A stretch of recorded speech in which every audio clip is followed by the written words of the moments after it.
Aujourd'hui, le ministère prophétique est comme un film pornographique. Faut pas croire que si tu ne prédis pas sur les scores, que tu es moins prophète. Non. 20 fois que tu as eu à prédire des choses, 20 fois, il n'y a eu aucun accomplissement. On ne peut pas continuer à couvrir autant ce qui ne se fait pas bien et correctement. Si vous êtes prophète, vous écoutez Dieu et que Dieu parle par vous, un des signes aussi qui marque que vous êtes prophète, c'est quand vous dites des choses qui s'accomplissent. Tu ne peux pas être prophète et à 10 fois que tu as prédit quelque chose, 10 fois les choses ne se sont pas accomplies. 20 fois que tu as eu à prédire des choses, 20 fois il n'y a eu aucun accomplissement. On ne peut donc pas dire que ces 20 fois, c'est parce que dans le monde spirituel, on ne peut pas continuer à couvrir autant ce qui ne se fait pas bien et correctement. Si vous êtes prophète, vous écoutez Dieu et que Dieu parle par vous, un des signes aussi qui marque que vous êtes prophète, c'est quand vous dites des choses qui s'accomplissent. Ça peut arriver qu'on trouve un prophète qui dit des choses, 20 fois il a dit des choses claires, exactes, précises et accomplies. Une fois il dit quelque chose qui ne s'accomplit pas. On peut se poser des questions donc, qu'est-ce qui a raté dans sa prophétie? Ne serait-ce pas donc un cas d'exception, comme ce qu'a dit le prophète, où des choses dans le monde des esprits ont eu à intervenir ou à ne pas intervenir et qui ont changé ce qui devait arriver? Mais quand il faut qu'à chaque fois que tu prophétises, toi, il n'y a rien qui s'accomplit, ça veut dire que tu as un problème par rapport à l'écoute de la voix de Dieu. Et c'est ce qui me permet aussi de parler de ceux qui vont maintenant dans la chair et qui prophétisent par audace. On doit aussi en parler. Oui, on doit aussi en parler. Parce qu'il y a plusieurs personnes qui se disent être prophètes et qui pensent que prophétiser ou prédire, c'est un jeu de devinette. Comme quelqu'un disait à une femme qui était enceinte, il prophétisait, il a dit, oh, la parole, il a dit, maman, connais-tu le sexe de l'enfant? Elle dit, elle ne sait pas. Il dit, Dieu me dit, si ce n'est pas une fille, ce sera un garçon. De toutes les manières, ce ne sera pas un garçon-fille ou bien, non, ce ne sera pas un trans. Ce sera soit une fille, soit un garçon. Donc, la prophétie n'est pas un jeu de devinette. Le prophétique n'est pas de l'analytique. Le prophétique n'est pas de la psychologie. La prophétie n'est pas de la psychologie. Quand quelqu'un dit « Dieu m'a dit », en tout cas, ce que vous dites doit se réaliser. C'est ainsi que dans l'Ancienne Alliance, on ne pouvait croire en un prophète que s'il disait des choses qui s'accomplissaient.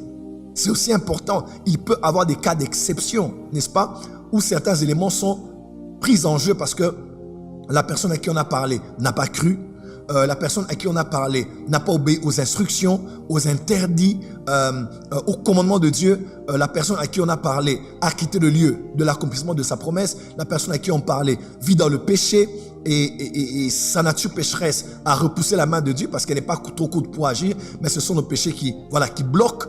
Donc, il y a plusieurs raisons comme ça. Mais en général, quand tu es prophète, ce que tu dis doit s'accomplir. Et ça doit être dans ton quotidien.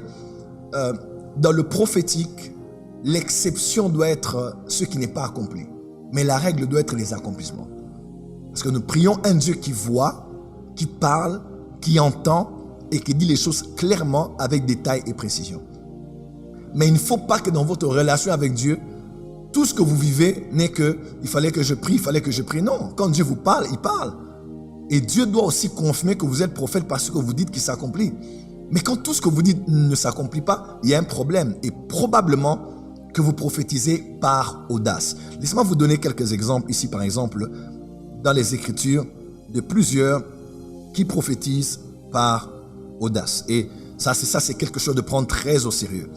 Je sais que beaucoup de gens aiment le prophétique. Je sais que beaucoup de gens aimeraient glorifier Dieu par l'accomplissement d'une prophétie qui sort de leur bouche.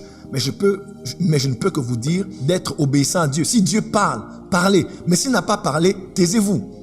Et il ne faut pas croire, je l'ai même posté à cela quelques jours, il ne faut pas croire que si tu ne prédis pas sur les scores, que tu es moins prophète. Non. La maturité d'un prophète, ce n'est pas de le nombre de paroles qui sortent de sa bouche, mais dans combien de paroles il peut garder dans sa bouche. Parce que le silence d'un prophète est aussi prophétique. On n'est pas obligé de mettre la bouche sur tout. Prophétiser sur les élections, prophétiser sur les scores, prophétiser sur le remaniement, prophétiser pour la constitution, prophétiser sur tout. Dieu peut-il parler sur tout? Bien sûr que oui. Dieu a une pensée sur toute chose. Il en a, bien sûr. Mais êtes-vous obligé de prophétiser sur tout? Non. Et sur la place publique, loin de là. Il y a des choses qu'on garde pour soi. Dieu ne te le dit que parce que tu es son ami, tu es son intime. Dieu te dit, voilà mon fils que je vais faire, voilà ma fille que je vais faire. C'est pas pour aller poster sur Facebook. C'est par rapport à votre relation. Il te tient au courant d'une chose, un point trait. Des fois, il te donne la révélation pour l'intercession. Juste votre intimité. Personne ne le saura. On le saura au ciel. Mais pourquoi aujourd'hui, il n'y a même plus d'intimité avec Dieu? Toute chose qui se fait dans la chambre doit être reçue en public. As-tu déjà rencontré un homme qui a couché avec sa femme ou une femme qui a dormi avec son homme et doit raconter à tout le monde tout ce qui se passe à l'intérieur? Non, ce n'est pas un film pornographique. Aujourd'hui, le ministère prophétique est comme un film pornographique. Aujourd'hui, la vie de révélation prophétique, des songes, des visions, des révélations, c'est comme tout le monde doit participer à ça. Non, il y a des choses, Dieu vous les dit que pour vous-même. C'est ni à partager, c'est ni à échanger, c'est ni à prêcher, c'est ni à mettre sur Facebook, c'est ni à partager dans une prédication. C'est juste parce que tu es son intime qu'il te partage quelque chose. Il te le dit, tu écoutes et c'est fini. Mais généralement, puisque c'est un monde où il faut être vu des hommes et que tout le monde doit savoir, tu n'en as pas besoin. Le mot intimité a perdu sa valeur aujourd'hui parce que tout ce qui se fait en secret avec Dieu doit forcément être vu en public. Quelqu'un va à la montagne, allez, prends le téléphone, prends-moi en photo. Prends le téléphone, filme-moi. Il doit se filmer, je suis ici à la montagne. Est-ce que c'est mauvais? Non, je ne juge personne. Mais tout ce que je veux dire, c'est qu'il y a des moments où on doit se couper. Comme Jésus disait, tu entres dans ta chambre et tu fermes la porte de la chambre derrière toi. Et ton Dieu qui te voit là, dans le lieu secret. Il y a des moments où il faut, ton lieu secret, c'est ton lieu fermé. Ton lieu où personne ne sait que tu étais en jeûne de 3 jours, mais tout le monde te voit bien habillé le dimanche, mais on ne sait pas que tu as jeûné jeudi, vendredi, samedi. Pourquoi dois-tu seulement dire aux gens, bon, cette semaine j'avais jeûné. Pourquoi tu es obligé? Tu n'es pas obligé. Tu n'es pas obligé. Nous sommes des arbres renversés.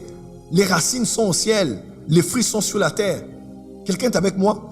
Les gens n'ont pas besoin de connaître les sources de ta force, la racine de ton pouvoir, l'origine de tes révélations. On n'est pas obligé de tout dire dans la spiritualité qui atteint la maturité. On ne dit pas tout à tout le monde. Il y a des choses qu'on dit, il y a des choses qu'on dira plus tard, il y a des choses qu'on ne dira jamais. Il y a des choses qu'on dira jamais, il y a des choses qu'on va dire, il y a des choses qu'on dira plus tard. Plus tard, c'est pas aujourd'hui, c'est plus tard dont on va en parler. La chose ne s'est pas encore réalisée, mais tu dois en parler à tout le monde. Où se trouve le secret? Où se trouve l'intimité? Où se trouve la communion avec Dieu? Mes frères et sœurs, ayez beaucoup de retenue. Ayez beaucoup de secrets. Les vrais prophètes vivent dans le secret. Autant ils peuvent parler en public, ce n'est que le sommet de l'iceberg. Parce que ceux qui vivent en secret, c'est bien plus que ceux qui ne disent en public ou ceux qui ne laissent voir en public. Mes frères et sœurs, tout ce que Dieu dit n'est pas à dire à tout le monde. Quelqu'un m'entend? Voilà. Je vais vous lire quelques versets ici. Jérémie 14, verset 14. L'Éternel me dit, c'est le mensonge que prophétisent en mon nom les prophètes. Je ne les ai point envoyés, je ne les ai point donné d'ordre. Parce que celui qui prophétise doit avoir reçu l'ordre. Je ne leur ai point parlé. Ce sont des visions mensongères, de vaines prédictions, des tromperies de leur cœur qu'ils vous prophétisent. Jérémie 23, verset 21. Je n'ai pas envoyé ces prophètes et ils ont couru. Pourquoi tu cours alors que personne n'est derrière toi? Je ne leur ai point envoyé et ils ont prophétisé. On prophétise que si on est envoyé. Ézéchiel 13, versets 6 et 7. Ils ont des visions vaines, des oracles menteurs. Eux qui disent, l'Éternel a dit, l'Éternel ne les a point envoyés. Et ils font espérer que leur parole s'accomplira. N'avez-vous pas eu des visions vaines? N'avez-vous pas prononcé des oracles menteurs? Vous qui dites, l'Éternel a dit, quand je n'ai point parlé. Deutéronome 18, verset 20 à 22. Mais le prophète qui aura l'audace de dire en mon nom une parole que je ne l'ai point commandé de dire, ce prophète-là mourra. Amen, amen. En d'autres termes, mes frères et sœurs, il y a des gens qui prophétisent avec audace. Dieu dit, demain le score sera à 5-2. Dieu dit que le score de demain sera à 7-0. Dieu parle, oui. Dieu peut aussi parler, mais dans le monde spirituel, les choses bougent. Bien sûr, je l'ai dit largement hier. Mais aussi plusieurs qui n'ont rien entendu et qui pensent que prophétiser, c'est pronostiquer. Si vous n'avez rien à dire, lisez la Bible, prêchez l'évangile, chantez les cantiques, partagez la parole, point barre. Et arrêtez de nourrir les gens des paroles qui ne viennent pas de la part de Dieu et qui feront paraître Dieu comme un menteur, des paroles qui vont jeter le discrédit sur le ministère prophétique, des paroles qui vont jeter le discrédit sur le corps du Christ, voyez-vous. Et pour la plupart des prophéties qu'on a reçues hier, une bonne partie était fausse. Était fausse. Parce que si Dieu utilise une opportunité pour glorifier son nom, croyez-moi, il va se rassurer qu'au moins un ait dit des choses claires, nettes, qui le glorifient. Mais on s'est réveillé le matin, toutes les paroles sont confuses. L'un a dit, moi je suis prophète dans ce pays. Si Jésus passe comme ça, bloquez-moi sur Internet. Qu'est-ce qu'on va dire aujourd'hui? Voyez-vous? Donc je ne suis pas là. Je ne connais pas l'esprit qui anime les uns ou les autres, mais j'aimerais aussi vous dire, faites attention de prophétiser avec audace. Quand Dieu n'a pas parlé, taisez-vous, chantez les cantiques, priez le Seigneur et évitons de dire des choses que Dieu n'a pas dit. Ces choses vont jeter le discrédit sur votre ministère, sur le corps du Christ, sur le ministère prophétique et sur la foi chrétienne. Plusieurs païens aujourd'hui regardent Internet et les statistiques disent que les fans du football sont à peu près entre 3,5 à 5 milliards en termes de démographie. Imaginez-vous, le football a près de 5 milliards de fans. Donc, imaginez-vous un peu, on dit à peu près 200 à 250 millions de personnes jouent au football activement sur la terre. Donc, quand on parle de football, c'est normal que Dieu soit concerné. Dieu peut parler pour attirer l'attention sur lui.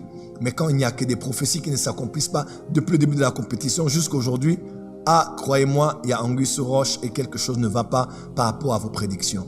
Il n'y a pas de honte, même si vous êtes un vrai prophète, reculez, pas obligé de faire forcément une repentance publique, mais retirez-vous, cherchez Dieu et la prochaine fois, revenez-nous très fort parce qu'on a besoin de vos prophéties et de vos prédictions. Amen, amen, amen.